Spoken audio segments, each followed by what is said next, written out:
Good evening, friends, and welcome to Sleepy Time Tales, a podcast aimed at helping you to get a good night's sleep. This is a podcast where I read old books, sometimes fiction, sometimes non-fiction, in the most boring way I can, to try and help slow your spinning mind, enough for you to fall asleep in the most natural way possible. The stresses of life often follow us to bed and keep us company, but I'm here to distract you from them and help you drift away. But before you do fall asleep, if you find Sleepy Time Tales helpful and you would like to support me, to help me keep it going out to you and thousands of your fellow insomniacs, please consider signing up on the Patreon at patreon.com/sleepytimetales. If monthly's a bit much, you can put a tip in the tip jar in the Ko-Fi. These options are both linked in the show notes. Or if you would like to support Sleepy Time Tales but can't do so financially, just tell people about it. If you know someone struggling to get a night's sleep, tell them where to find Sleepy Time Tales and how to listen to it. And now, let's get back to something I dropped a while ago and I'm not sure why. The work of Charles Darwin. So snuggle down, close your eyes, breathe deeply and listen closely as I lead you down the path to sleep.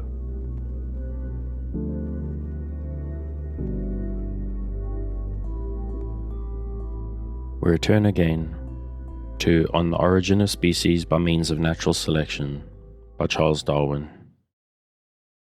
Acclimatization. Habit is hereditary with plants, as in the period of flowering, and the amount of rain requisite for seeds to germinate, in the time of sleep, etc. And this leads me to say a few words on acclimatization. As it is extremely common for species of the same genus to inhabit very hot and very cold countries, and as I believe that all the species of the same genus have descended from a single parent, if this view be correct, acclimatization must be readily effected during long continued descent. It is notorious that each species is adapted to the climate of its own home. Species from an Arctic or even from a temperate region cannot endure a tropical climate, or conversely. So again, many succulent plants cannot endure a damp climate, but the degree of adaptation of species to the climate under which they live is often overrated. We may infer this from our frequent inability to predict whether or not an imported plant will endure our climate, and from the number of plants and animals brought from warmer countries, which here enjoy good health. We have reason to believe that species in the state of nature are limited in their ranges by the competition of other organic beings quite as much as, or more than, by adaptation to particular climates. But whether or not the adaptation can be generally very close, we have evidence, in the case of some few plants, of their becoming, to a certain extent, naturally habituated to different temperatures, or becoming acclimatized. Thus the pines and rhododendrons, raised from seed collected by Dr. Hooker from trees growing at different heights on the Himalaya, were found in this country to possess different constitutional powers of resisting cold. Mr. Thwaites informs me that he has observed similar facts in Ceylon, and anomalous observations have been made by Mr. H.C. Watson on European species of plants brought from the Azores to England. In regard to animals, several authentic cases could be given of species within historical times, having largely extended their range from warmer to cooler latitudes, and conversely. But we do not positively know that these animals were strictly adapted to their native climate. But in all ordinary cases we assume such to be the case. Nor do we know that they have subsequently become acclimatized to their new homes.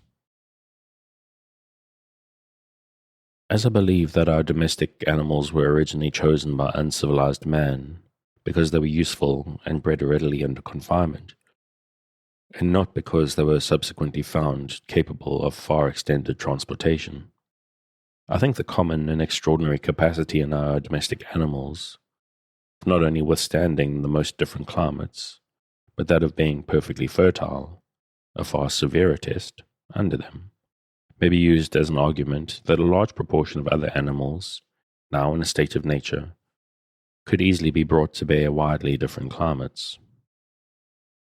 We must not, however, push the foregoing argument too far, on account of the probable origin of some of our domestic animals from several wild stocks. The blood, for instance, of a tropical and Arctic wolf or wild dog may perhaps be mingled in our domestic breeds. The rat and mouse cannot be considered as domestic animals, but they have been transported by man to many parts of the world, and now have a far wider range than any other rodent, living free under the cold climate of Faroe in the north, and of the Falklands in the south, and on many islands in torrid zones. Hence I am inclined to look at adaptation to any special climate as a quality readily grafted on an innate wide flexibility of constitution, which is common to most animals. On this view, the capacity of enduring the most different climates by man himself and by his domestic animals, and such facts as that former species of the elephant and rhinoceros were capable of enduring a glacial climate, whereas the living species are now all tropical or subtropical in their habits, ought not to be looked at as anomalies, but merely as examples of a very common flexibility of constitution brought, under peculiar circumstances, into play. How much of the acclimatization of species to any peculiar climate is due to mere habit, and how much to the natural selection of varieties having different innate constitutions, and how much to both means combined, is a very obscure question. The habit or custom has some influence, I must believe, both from analogy and from the incessant advice given in agricultural works, even in the ancient encyclopedias of China, to be very cautious in transposing animals from one district to another. For it is not likely that man should have succeeded in selecting so many breeds and subbreeds, with constitutions specially fitted for their own districts. The result must, I think, be due to habit. On the other hand, I can see no reason to doubt that natural selection will continually tend to preserve those individuals which are born with constitutions best adapted to their native countries. In treatises on many kinds of cultivated plants, certain varieties are said to withstand certain climates better than others. This is very strikingly shown in works on fruit trees published in the United States, in which certain varieties are habitually recommended for the northern and others for southern states. And as most of these varieties are of recent origin, they cannot owe their constitutional differences to habit. The case of the Jerusalem artichoke, which is never propagated by seed, and of which consequently new varieties have not been produced, has ever been advanced, for it is now as tender as it ever was, as proving that acclimatization cannot be effected. The case also of the kidney bean has often been cited for a similar purpose, and with much greater weight. But until someone will sow, during a score of generations, his kidney beans, so early that a very large proportion are destroyed by frost, and then collect seed from the few survivors, with care to prevent accidental crosses, and then again get seed from these seedlings, with the same precautions, the experiment cannot be said to have even been tried. Nor let it be supposed that no differences in the constitution of seedling kidney beans ever appear, for an account has been published how much more hardy some seedlings appeared to be than others.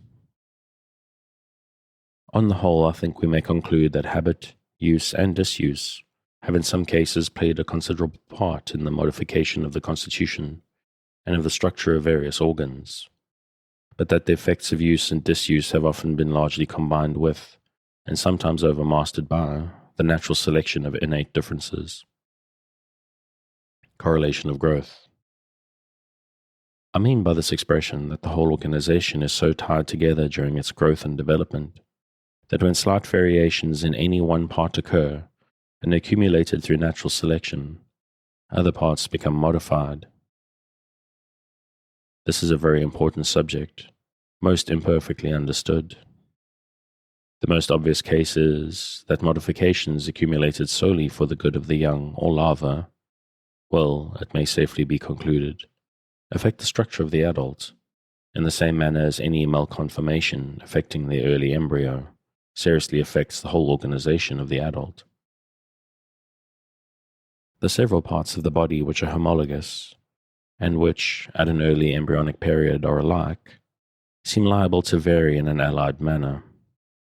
We see this in the right and left sides of the body varying in the same manner, in the front and hind legs, and even in the jaws and limbs, varying together, for the lower jaw is believed to be homologous with the limbs.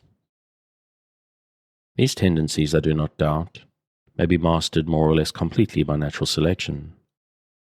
Thus, a family of stags once existed, with an antler only on one side, and if this had been of any great use to the breed, it might probably have been rendered permanent by natural selection. Homologous parts, as has been remarked by some authors, tend to cohere. This is often seen in monstrous plants, and nothing is more common than the union of homologous parts in normal structures, as the union of the petals of the corolla into a tube. Hard parts seem to affect the form of adjoining soft parts. It is believed by some authors that the diversity in the shape of the pelvis in birds causes the remarkable diversity in the shape of their kidneys. Others believe that the shape of the pelvis in the human mother influences by pressure the shape of the head of the child. In snakes, according to Schlegel, the shape of the body and the manner of swallowing determine the position of several of the most important viscera. The nature of the bond of correlation is very frequently quite obscure.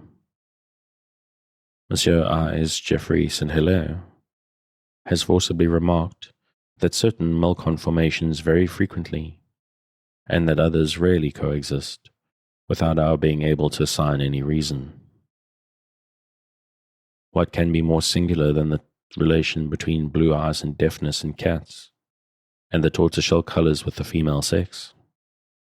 The feathered feet and skin between the outer toes in pigeons, and the presence of more or less down on the young birds when first hatched, with the first color of their plumage, or again the relation between the hair and teeth in the naked Turkish dog, although here probably homology comes into play.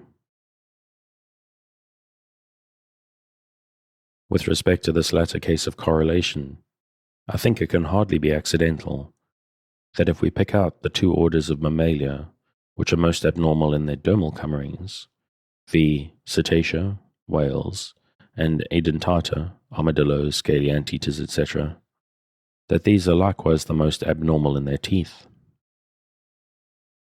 I know of no case better adapted to show the importance of the laws of correlation in modifying important structures, independently of utility, and therefore of natural selection, than that of the difference between the outer and inner flowers, and some compostuous and umbelliferous plants. Everyone knows the difference in the ray and central florets of, for instance, the daisy, and this difference is often accompanied with the abortion of parts of the flower. But in some compostuous plants, the seeds also differ in shape and sculpture, and even the ovary itself with its accessory parts differs, as has been described by Cassini. These differences have been attributed by some authors to pressure, and the shape of the seeds in the ray florets in some compostae countenances this idea. But in the case of the corolla of the umbelliferae, it is by no means, as Dr. Hooker informs me, in species with the densest heads that the inner and outer flowers most frequently differ. It might have been thought that the development of the ray petals by drawing nourishment from certain other parts of the flower had caused their abortion. But in some compostae there is a difference in the seeds of the flower and inner florets without any difference in the corolla. Possibly these several differences may be connected with some difference in the flow of nutriment towards their central and external flowers. We know at least that in irregular flowers those nearest to the axis are oftenest subject to pylorrhea and become regular. I may add as an instance of this, and of a striking case of correlation, that I've recently observed in some garden pelargoniums that the central flower of the truss often loses the patches of darker color in the two upper petals, and when this occurs, the adherent nectary is quite aborted. When the color is absent from only one of the two upper petals, the nectary is only much shortened. With respect to the difference in the corolla of the central and exterior flowers of a head or umbel, I do not feel at all sure that C. Sprengel's idea that the ray florets serve to attract insects, whose agency is highly advantageous in the fertilization of plants of these two orders, is so far-fetched as it may at first appear. And if it be advantageous, natural selection may have come into play. But in regard to the differences, both in the internal and external structure of the seeds, which are not always correlated with any differences in the flowers, it seems impossible that they can be in any way advantageous to the plant. Yet in the Umbelliferae, these differences are of such apparent importance, the seeds being in some cases, according to Tosh, orthospermous in the exterior flowers and coleospermous in the central flowers, that the elder de Candolle founded his main divisions of the order on analogous differences. Hence we see that modifications of structure viewed by systematists as of high value may be wholly due to unknown laws of correlated growth, and without being, as far as we can see, of the slightest service to the species. We may often falsely attribute to correlation of growth structures which are common to whole groups of species, and which in truth are simply due to inheritance. For an ancient progenitor may have acquired through natural selection some one modification in structure, and after thousands of generations some other, an independent modification. And these two modifications, having been transmitted to a whole group of descendants with diverse habits, would naturally be thought to be correlated in some necessary manner. So again, I do not doubt that some apparent correlations, occurring throughout whole orders, are entirely due to the manner alone in which natural selection can act. For instance, Alphonse de Candolle has remarked that winged seeds are never found in fruits which do not open.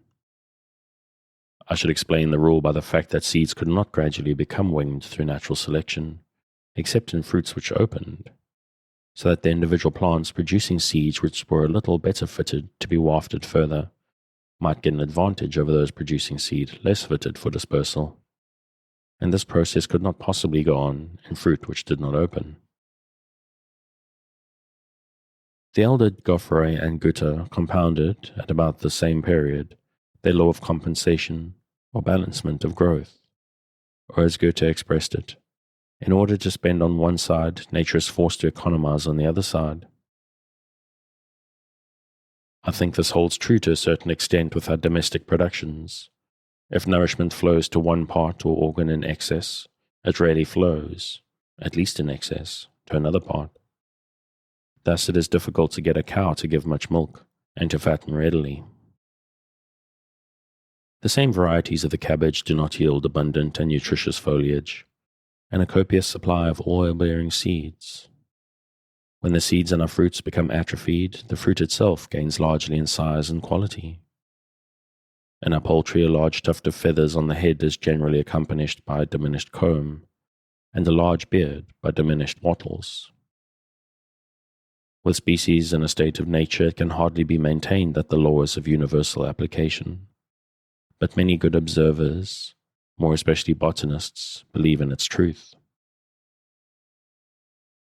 I will not, however, here give any instances, for I see hardly any way of distinguishing between the effects, on the one hand, of a part being largely developed through natural selection, and another and adjoining part being reduced by the same process or by disuse, and, on the other hand, the actual withdrawal of nutriment from one part owing to the excess of growth in another and an adjoining part. I suspect also that some of the cases of compensation which have been advanced, and likewise some other facts, may be merged under a more general principle, namely that natural selection is continually trying to economize in every part of the organization. If under changed conditions of life a structure before useful becomes less useful, any diminution, however slight in its development, will be seized on by natural selection. for it will profit the individual not to have its nutriment wasted in building up a useless structure. I can thus only understand a fact with which I was much struck when examining cirripedes, and of which many other instances could be given, namely that when a cirripede is parasitic within another and is thus protected, it loses more or less completely its own shell or carapace. This is the case with the male Ibbler, and in a truly extraordinary manner with the Protelopias, for the carapace in all other cirripedes consists of the three highly important anterior segments of the head, enormously developed, and furnished with great nerves and muscles. But in the parasitic and protected Protelopias, the whole anterior part of the head is reduced to the merest rudiment attached to the base of the prehensile antenna. Now the saving of a large and complex structure, when rendered superfluous by the parasitic habits of the Protelopias, though effected by slow steps, would be a decided advantage to each successive individual of the species. For in the struggle for life to which every animal is exposed, each individual Proteolepa would have a better chance of supporting itself by less nutriment being wasted and developing a structure now become useless. Thus, as I believe, natural selection will always succeed in the long run in reducing and saving every part of the organization as soon as it is rendered superfluous, without any means causing some other part to be largely developed in a corresponding degree. And conversely, that natural selection may perfectly well succeed in largely developing any organ, without requiring as a necessary compensation the reduction of some adjoining part. It seems to be a rule, as remarked by Geoffrey St. Hilaire, both in varieties and in species, that when any part or organ is repeated many times in the structure of the same individual, as the vertebrae in snakes and the stamens in polyandrous flowers, the number is variable, whereas the number of the same part or organ, when it occurs in lesser numbers, is constant. The same author and some botanists have further remarked that multiple parts are also very liable to variation in structure. Inasmuch as this vegetative repetition, to use Professor Owen's expression, seems to be a sign of low organization, the foregoing remark seems connected with the very general opinion of naturalists, that beings low in the scale of nature are more variable than those which are higher. I presume that lowness in this case means that the several parts of the organization have been but little specialized for particular functions, and as long as the same part has to perform diversified work, we can perhaps see why it should remain variable. That is, why natural selection should have preserved or rejected each little deviation of form less carefully than when the part has to serve for one special purpose alone. In the same way that a knife which has to cut all sorts of things may be of almost any shape, while a tool for some particular object had better be of some particular shape. Natural selection, it should never be forgotten, can act on each part of each being, solely through and for its advantage. Rudimentary parts, it has been stated by some authors, and I believe with truth, are apt to be highly variable.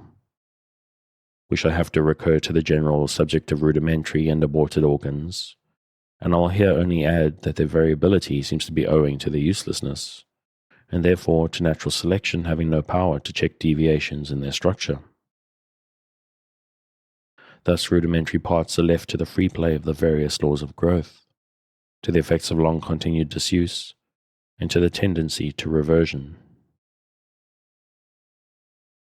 A part developed in any species in an extraordinary degree or manner, in comparison with the same part in allied species, tends to be highly variable. Several years ago I was much struck with a remark, nearly to the above effect, published by Mr. Waterhouse. I infer also from the length of the arms of the orangutan that he has come to a nearly similar conclusion.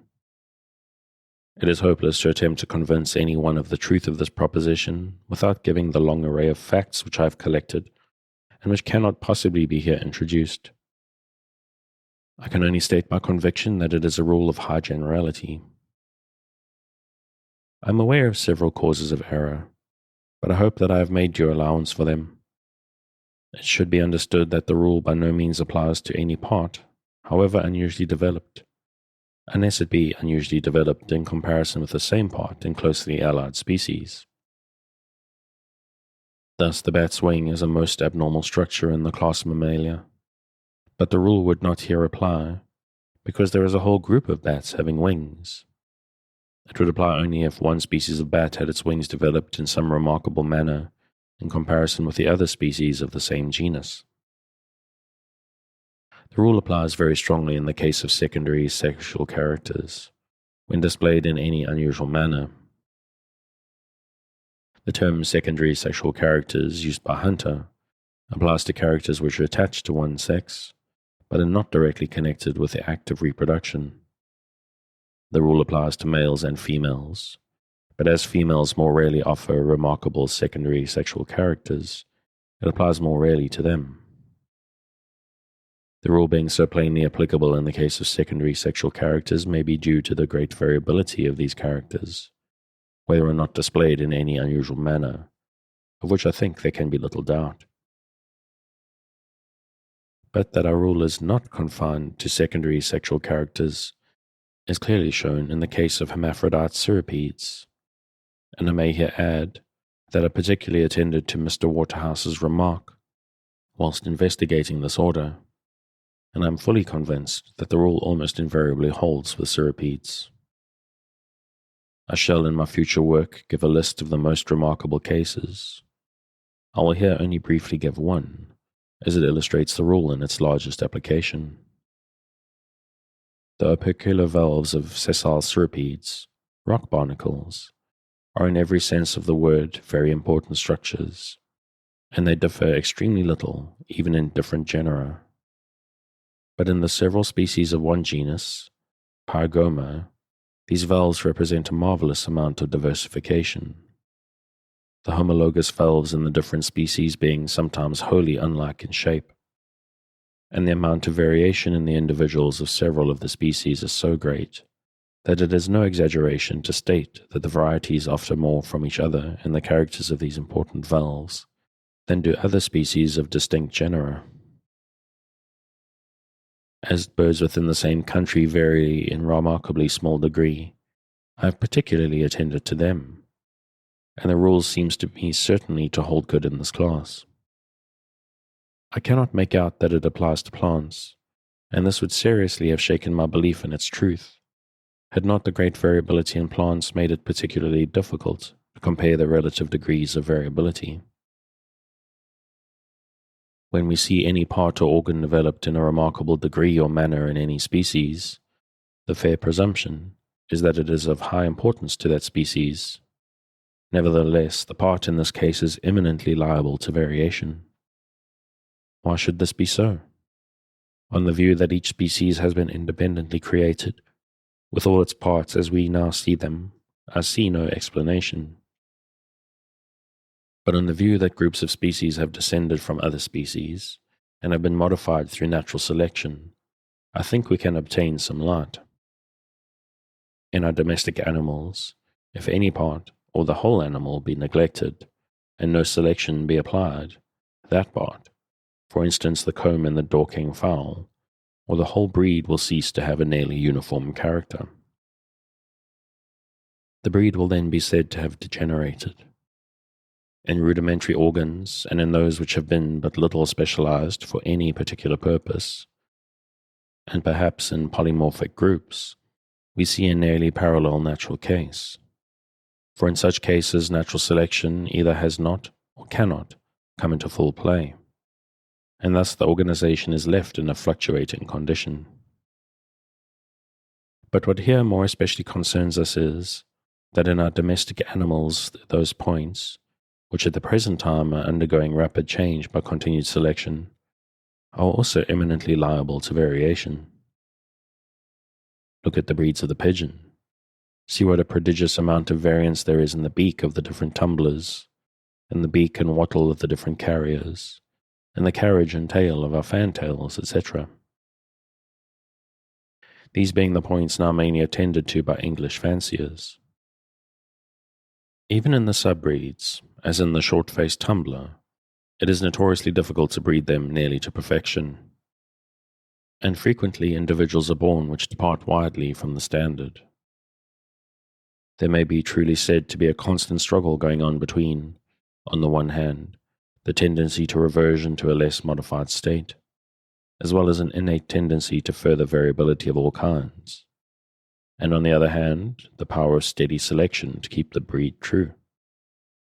In the long run, selection gains the day, and we do not expect to fail so far as to breed a bird as coarse as a common tumbler from a good short-faced strain. But as long as selection is rapidly going on, there may always be expected to be much variability in the structure undergoing modification.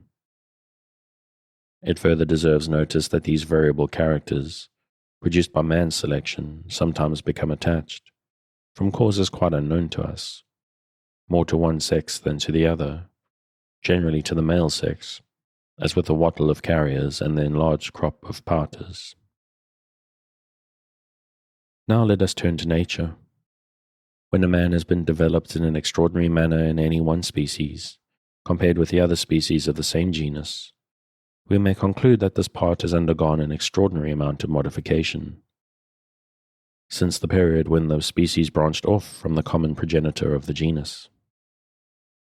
This period will seldom be remote in any extreme degree, as species very rarely endure for more than one geological period.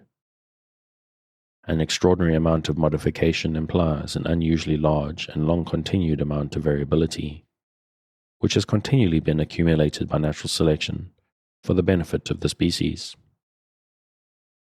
But as the variability of the extraordinarily developed part or organ has been so great and long continued within a period not excessively remote, we might as a general rule expect still to find more variability in such parts than in other parts of the organization, which have remained for a much longer period nearly constant. And this I'm convinced is the case, that the tendency between natural selection on the one hand and the tendency to reversion and variability on the other hand will in the course of time cease, and that the most abnormally developed organs may be made constant. I can see no reason to doubt. Hence, when an organ, however abnormal it may be, has been transmitted in approximately the same condition to many modified descendants, as in the case of the wing of the bat, it must have existed, according to my theory, for an immense period in nearly the same state, and thus it comes to be no more variable than any other structure. It is only in those cases in which the modification has been comparatively recent and extraordinarily great that we ought to find the generative variability, as it may be called, still present in a high degree. For in this case, the variability will seldom as yet have been fixed by the continued selection of the individuals, varying in the required manner and degree, and by the continued rejection of those tending to revert to a former and less modified condition. And before we wax lyrical on that principle, I'm going to call it there. As always, if you want to pick up where I'm leaving off, you can find the original on Project Gutenberg at the link in the show notes. Thanks again for joining me on this episode of Sleepy Time Tales, the podcast designed around a bedtime story to help you to get a restful night. New episodes will be released every Sunday night to give you something fresh to help you rest in a new week. But make sure to follow or subscribe in whatever service you use so that you get new episodes whenever they come out. Good night, and sweet dreams.